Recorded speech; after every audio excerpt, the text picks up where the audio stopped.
যদি তুই বিয়ের কথা বাড়িতে না বলেছি তোর সামনেই আমি কালো পাগলাকে বিয়ে করব।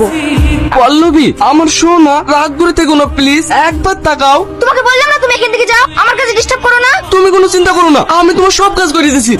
এবার তো কথা বলো। হ্যাঁ এসব তো করতে পারবোই, তো বিয়ের কথা বাড়িতে বলতে পারবো না। কাপড় দিবে কেটে বলছি, আজ আমি দাদুকে বিয়ের কথা বলবোই। আর যদি না বলিস মাকে আমি কাপড় কাচা করে কাচবো। ঠিক আছে ঠিক আছে, তাই হবে।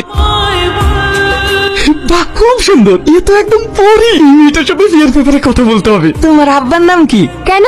তোমার বিয়ের ব্যাপারে কথা বলতাম, তোমাকে আমার ভীষণ পছন্দ। তোমার আব্বা যদি রাজি থাকে তাহলে বিয়েটা হয়ে যাবে। এই অসভ্য লোক রে, কবরে যেতে চলেছে তাও খারাপ অভ্যাস যায়নি। রাগ করছো কেন? তোমার আব্বার নাম্বারটা দাও। কি হলো, দাও না। কি হয়েছে?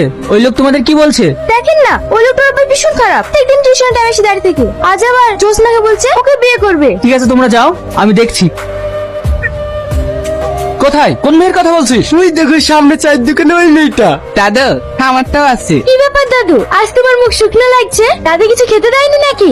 আর বলিসনি, দাদি আর আগের মতো ভালোবাসে না রে। এই নাও তোমার চা, তোমার পান। অসভ্য লোক কোথাকার। এই তো, এটাও তো সুন্দরী। আমি এরকম মেয়ে তো চেয়েছিলাম, আমার দুজনকেই পছন্দ। আমার তো বিয়েতে দুটো মেয়েই রয়েছে, আমি রাজি। বিয়ে ফাইনাল। তোর সহ্য করা গেল না, বয়সে দুটো বিয়ে। তোমার শালাকে এসব কি করছিস? এসব ভাঙছিস কেন? সব ভেঙে ফেলবো। যেখানে আমার বউ নেই সেখানে আমার বউর দরকার নেই। ওদের জন্য মেয়ে দেখছি তো, কটা দিন দাঁড়া।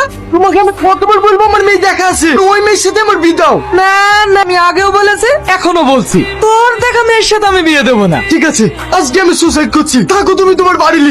এই দাঁড়া দাঁড়া, তোকে মরতে হবে না, আমি তোর দেখা মেয়ের সাথে বিয়ে দেবো। শুধু আর বিয়ে দিলে হবে না, আমিও বিয়ে করবো। তোমার বিয়ে এখন হবে না, কেউ একটা হোক তারপরে ভাবা যাবে। এই শালা পুরোকেই শেষ করে দেবো।